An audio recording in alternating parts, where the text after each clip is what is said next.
আপনাদের মনে আছে নিশ্চয়ই এসআইআর চলাকালীন মোথাবাড়িতে বিচারকদের গাড়িতে হামলা। বিচারকদের গাড়িতে হামলায় অভিযুক্ত এবার সায়েম চৌধুরী। কে? কংগ্রেস প্রার্থী সায়েম চৌধুরী। মোথাবাড়ি বিধানসভার কংগ্রেস প্রার্থী ছিলেন তিনি।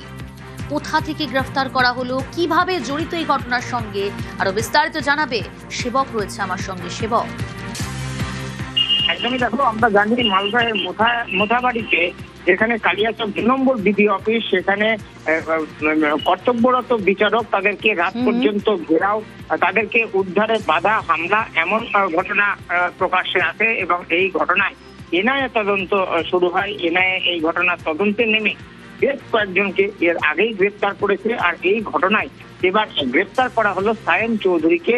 যে সায়েম চৌধুরী তিনি মালদাহের মোথাবাড়ি কেন্দ্রে কংগ্রেসের টিকিটে প্রার্থী হয়েছিলেন। একই সঙ্গে তিনি মালদা জেলা পরিষদের তিনি কিন্তু কংগ্রেসের নির্বাচিত সদস্য। তাকে এর আগে 12 এপ্রিল বিচারকদের উপর হামলার ঘটনা ঘটে। 12 এপ্রিল তাকে প্রথমবার এনআইএ বেশ কয়েক ঘন্টা জিজ্ঞাসাবাদ করে। একেবারে সেবক সঙ্গে থাকো, সেই ভিডিওটা একবার দেখাই দর্শকদের। Suffered accident. Please communicate it to register, sir. Our pilot is no more there. Our pilot car has suffered accident due to these hurdles. Our pilot is no more there. He has suffered accident due to the hurdles of bamboos and the hurdles and the bricks. We are traveling alone. High Court, take care of my children. Take care of my children if something happens to me. 1 এপ্রিলের ছবি দেখালাম আপনাদের, 2026 1 April. সেবক রয়েছে আমার সঙ্গে। সেবক, সেই ভিডিও তুলে ধরলাম যেখানে আক্রান্ত বিচারকদের গাড়িতে হামলা চালানো হয়।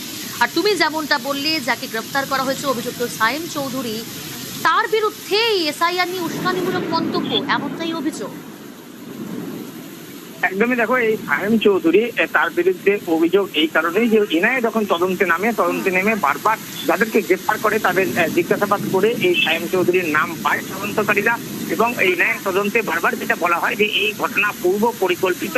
এবং এই ঘটনায় আমরা দেখি যে দিন 1 এপ্রিল এই ঘটনা ঘটে, ঠিক তার আগের দিনও একইভাবে বিডিও অফিসে যখন বিচারকরা কাজ করছিলেন সে সময় সেখানে ঘেরাও বিক্ষোভ আন্দোলন হয় কংগ্রেসের। তার নেতৃত্বে ছিলেন এই সায়েম চৌধুরী। সেই সময় থেকেই বিচারকদের একটা টার্গেট করা হয় এবং তখন থেকেই কিন্তু জনরোষ বাড়তে থাকে। তার চূড়ান্ত রূপ নেয় পরদিন 1 তারিখ। এবং পুরো ঘটনায় সেখানে কিন্তু এই সায়েম চৌধুরীর ভূমিকা বারবারই উঠে আসে পুলিশ এনআইএ তদন্তে। এবং তারপরেই তাকে কিন্তু গ্রেফতার করা হয়েছে। তিনি যথেষ্ট দাপটের নেতা, জেলা পরিষদের সদস্য, কংগ্রেসের প্রার্থী। তার গ্রেফতারে হয়েছে পড়েছে মালদহে। এবং এই তদন্তকারীরা কিন্তু বলছেন তার এই গোলমাল পূর্ব পরিকল্পনা, এই সবকিছুর পিছনে তার উস্কানি মদতের স্পষ্ট প্রমাণ রয়েছে এবং তার ভিত্তিতেই গ্রেফতার করা হয়েছে, এমনটাই বলছেন তদন্তকারীরা। প্রিয়াঙ্কা, ফের হাইকোর্টে অভিষেক বন্দ্যোপাধ্যায় ডিজে মন্তব্যে কণ্ঠস্বরের নমুনা সংগ্রহের যে নির্দেশ, সেই নির্দেশকে চ্যালেঞ্জ করে কলকাতা হাইকোর্টে অভিষেক। আরো ডিটেল জানার চেষ্টা করবো এই বিষয়ে, আপনাদের জানাবো। তবে তার আগে আরো একবার জানাই, ফের হাইকোর্টে অভিষেক বন্দ্যোপাধ্যায় ডিজে মন্তব্যে কণ্ঠস্বরের নমুনা সংগ্রহের নির্দেশকে চ্যালেঞ্জ করে কলকাতা হাইকোর্টে অভিষেক বন্দ্যোপাধ্যায়। কণ্ঠস্বর তারই, তবু কেন নমুনার প্রয়োজন? প্রশ্ন তুলে হাইকোর্টে অভিষেক বন্দ্যোপাধ্যায়। মামলা দায়েরের অনুমতি হাইকোর্টে।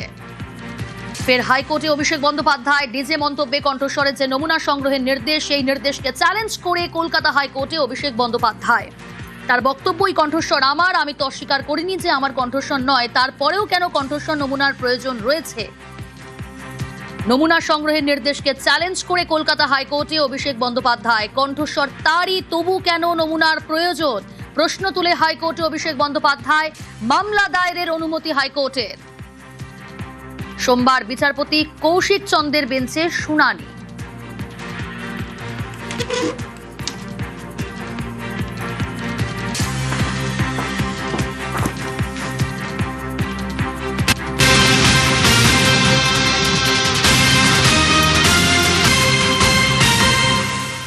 এদিকে আরো বিভাগে অভিষেক বন্দ্যোপাধ্যায় পিএ সুমিত রায়। আগাম জামিন মামলায় সুমিত রায়কে তিরস্কার হাইকোর্টের। শালবনী জমি দুর্নীতি মামলায় সুমিতের বিরুদ্ধে মামলা। আপাতত সুমিতকে আগাম জামিন নয়, সোমবার মামলার পরবর্তী শুনানি। সুমিতের খোঁজে অভিষেকের বাড়িতেও যায় পুলিশ, আপনাদের মনে আছে। আরও বিপাকে অভিষেক বন্দ্যোপাধ্যায় পিএ সুমিত রায়। আগাম জামিন মামলায় সুমিত রায়কে তিরস্কার হাইকোর্টের। শালবনী জমি দুর্নীতি মামলায় সুমিতের বিরুদ্ধে মামলা। আপাতত সুমিত রায়কে আগাম জামিন নয়, সোমবার এই মামলার পরবর্তী শুনানি রয়েছে। সুমিত রায়ের খোঁজে আগেই অভিষেক বন্দ্যোপাধ্যায় বাড়িতেও যায় পুলিশ।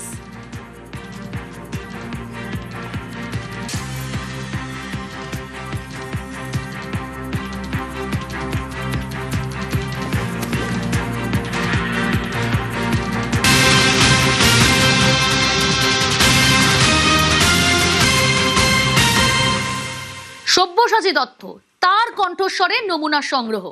বারাসাত আদালতে কণ্ঠস্বরের নমুনা সংগ্রহ কি হলো আজ সেখানে জানাবে জিয়াউল রয়েছে আমার সঙ্গে। জিয়াউল, দেখো, সব্যসাচী দত্ত তার সহযোগী এবং এক ভিকটিমের ভয়েস স্যাম্পেল দেওয়া হয়েছে। মূলত আদালতে মঞ্জুর করেছেন তিনি, অর্থাৎ 2,30,000 টাকা নিয়েছেন এবং এই ভিকটিমের কাছ থেকে আরো 1 কোটি টাকা দাবি করেছিল এই সব্যসাচী দত্ত। ফলে সেই এবং সেখানে থ্রেট কল দেওয়া হয়েছিল। ফলে সমস্ত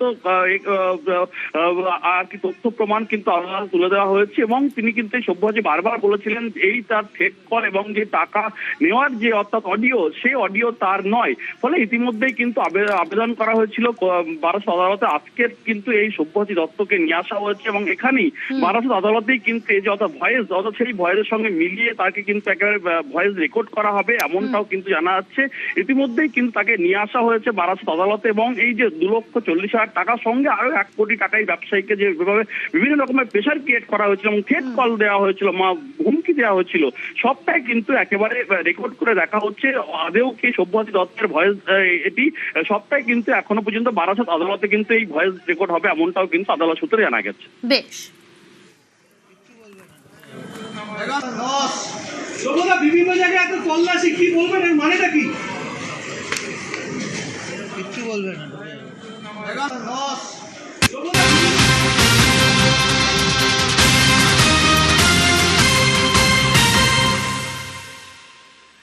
ভাঙড়ে এবার শওকত ঘনিষ্ঠকে ডিম। ছবি দেখাই আপনাদের। তৃণমূল নেতা খায়রুলকে এভাবেই ডিম ছোড়া হলো। খায়রুল ইসলাম, খায়রুলের স্ত্রী ভগবানপুর গ্রাম পঞ্চায়েত প্রধান। এই খায়রুল পঞ্চায়েত সমিতির বনভূমির কর্মাধ্যক্ষ, তার বিরুদ্ধে একাধিক দুর্নীতির অভিযোগ। একসময় দাপট ছিল এই খায়রুল ইসলামের, আজ তাকে ডিম ছুড়ছেন স্থানীয়রা। ছবি দেখাচ্ছি আপনাদের। শওকত মোল্লা ঘনিষ্ঠ খায়রুল ইসলাম, খায়রুল ইসলামকে ডিম ছুড়ল স্থানীয় বাসিন্দারা।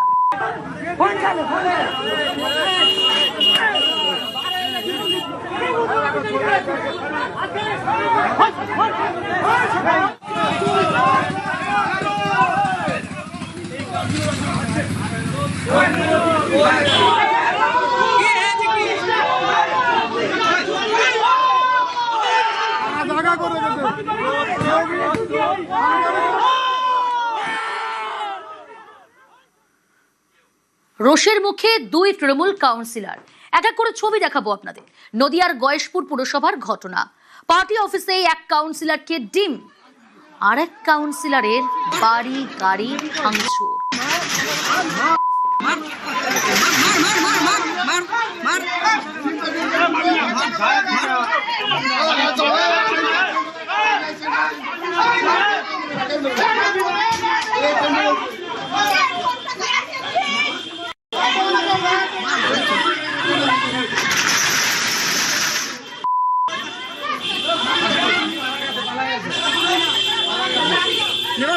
নেপাল যায় কোথায়?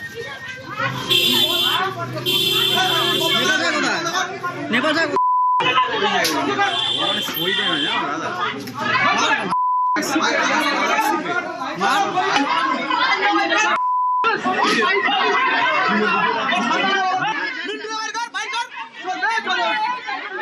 ওয়ার্ডে গিয়েও জিজ্ঞাসা করবেন, কোনো অন্যায় কাজ আমরা করিনি। এখন জানি না কে করছে, কি হচ্ছে, আমি ঠিক মানে কাউকে চিহ্নিত করতে পারেননি? না, আমি তো ছিলাম না, কি করে বুঝবো বল।